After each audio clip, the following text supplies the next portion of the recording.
We'll let you hear. That's fine. Well, yeah, one more. It wasn't cheap. All right, my name is Marc Godts. I own Green Island Gardens along with my wife. And real quick background, I have always done native plants as a hobby. My dad got me started into it when I was a little kid, traversing Florida's great woodlands and whatnot.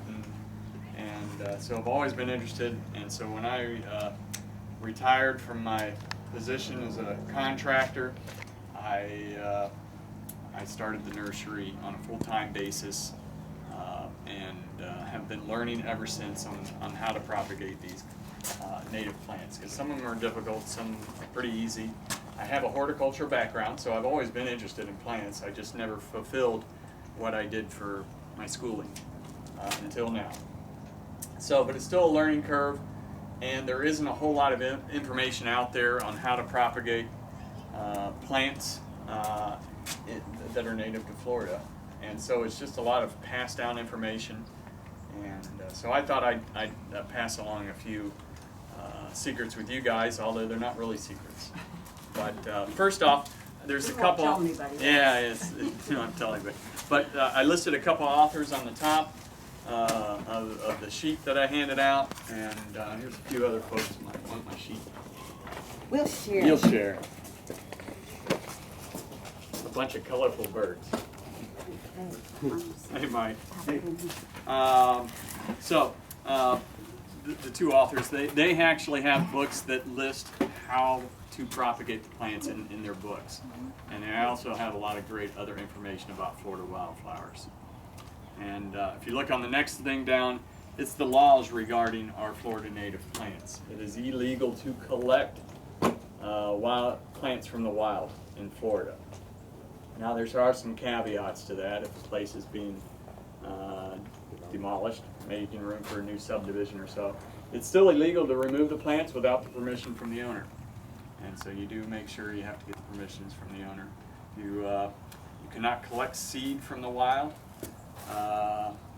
It is illegal to collect seed, although there are some spots that you can collect seed from if you just ask for it. And the Ocala National Forest is one of them. You file for their permit. You can actually go in and dig out plants in the Ocala National Forest if you file for your permit. So it's a great spot for where we collect a lot of seed. And it's very simple to get the permit. It doesn't cost anything. You just have to do the paperwork. Another great way to do it is, of course, by propagating or trading plants at your, from friends and from the Native Plant Society. They raffle off plants, and from people just sharing plants amongst each other. And that's perfectly legal to do that. And it's great to share, and you, especially if it's an endangered plant or a rare plant, it kind of moves the prodigy of that plant farther down the line in case there's a problem with your friend that gave you the plant initially. As his plant died and he gave you a piece, and then you can give one back to him. So it kind of works that way. So just be very careful with the laws and where you collect seeds. So for wildflowers in general, and all plants in general, native plants, seed is the best propagation method. You get the best genetic value from the plant, and we find that to be the best way to do it. Now, it's not always possible to do when you're trying to produce large numbers in a nursery condition, because some plants just don't produce a whole lot of seed, and seed viability is usually not very well. It is not very good, and plants have evolved that way in nature because of that. They've evolved to not be real prolific in nature. So in propagation, seed's the best way. On the back of your sheet, I've listed at least most of the wildflowers that we grow. I've listed the different methods of how we propagate, with the first method being the most prolific on how we propagate that plant. It's all highlighted in yellow there. So stem cuttings is probably one of the largest ways, or the best ways we do propagation on plants we do large production on. Calamine, lantanas, even salvias, wild petunias. Just about every one of these we do cutting production on, except for the blue-eyed grass. Even mimosa we do cutting production. It's very easy to do cuttings. It works just as well as any type of plant material, native or non-native. You just take a stem cutting of new growth on a plant, you trim it off, you remove the lower branches. You don't want to trim off a large piece, and you remove the lower leaves on the node, and you just stick it in some moist soil and keep it a little bit humid for the next several weeks until it starts to root. You can use rooting hormone. There's lots of different brands of rooting hormones out there on a commercial basis. We use these large tubs. It's a little bit of an acid that they use, butyric acid. You can buy root tone at any of the big box stores, or you don't necessarily need it at all if you've got a good healthy plant. It just gives us a better production value if we use the rooting hormones.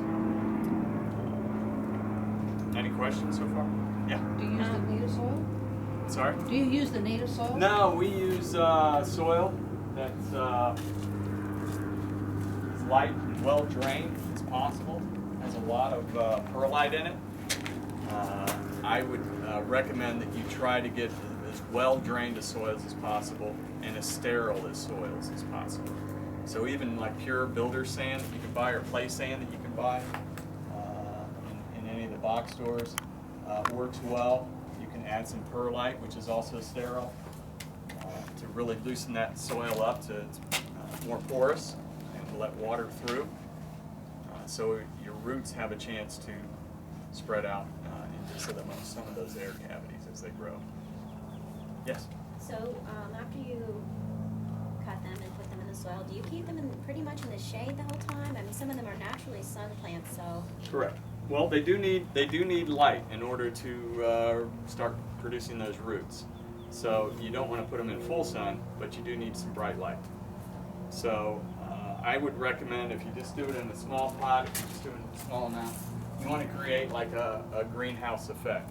And a real simple way to do that is in your small pot, get some large sticks, little skewers that you can get at the grocery store, your plastic bags that you get your fruits or vegetables in, those clear plastic bags when you go to hand pick them. Just do your cutting, put those sticks in, wrap that over the top, and put some holes in it, just a few, so it vents a little bit. And then you've created a little bit of a greenhouse without having to go through the expense of building a big greenhouse. And you wouldn't want full sun, because you just No, dabble just in bright shade. light, like on a windowsill on either the east or the north side of the house, so where you get a good bit of light. You don't want that hot afternoon sun, or on a southern elevation where you're going to get. So yes, it would be lightly shaded.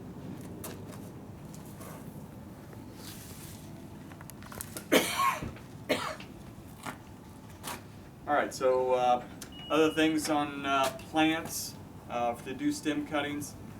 Try to do cuttings on new fresh growth. You don't want to do cuttings on plants that have flowers on it, like so. The plant always puts the most energy into that flower production. So you want to try to avoid that. And if it is in flower, you want to trim out all the flowers or potential flowers, little buds that are coming on, or spent flowers that are going to seed, because those seeds, the plant's still injecting energy into the seed production. So you want to remove all that before you use that as a stem cutting. And then it's ready for you to stick. Now some plants like this is calamine, this is a Chondrodina grandiflora.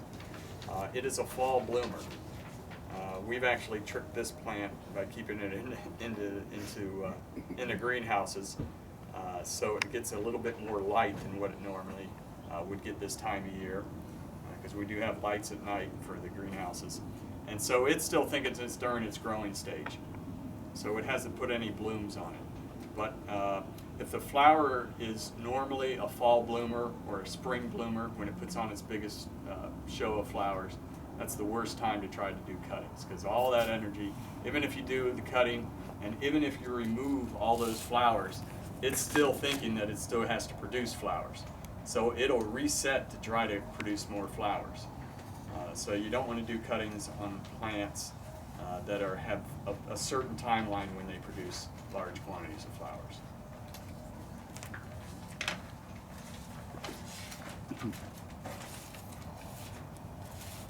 All right, so the next thing besides cutting, and I'm kind of going to go through this real quick because they didn't give us a whole lot of time to do stuff, is division. Division is another great way to do plants, propagation, and to share plants with other folks.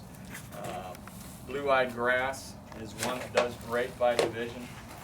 This is an iris, and you can just take, if you have a knife, a good gardening knife, which I didn't bring, but you can just slice this.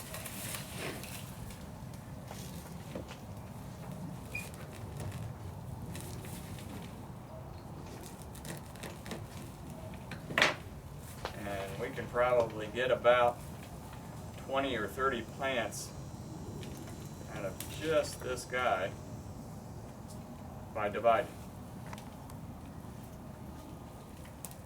You have to get your hands dirty, but all these are great little viable plants that are ready to go.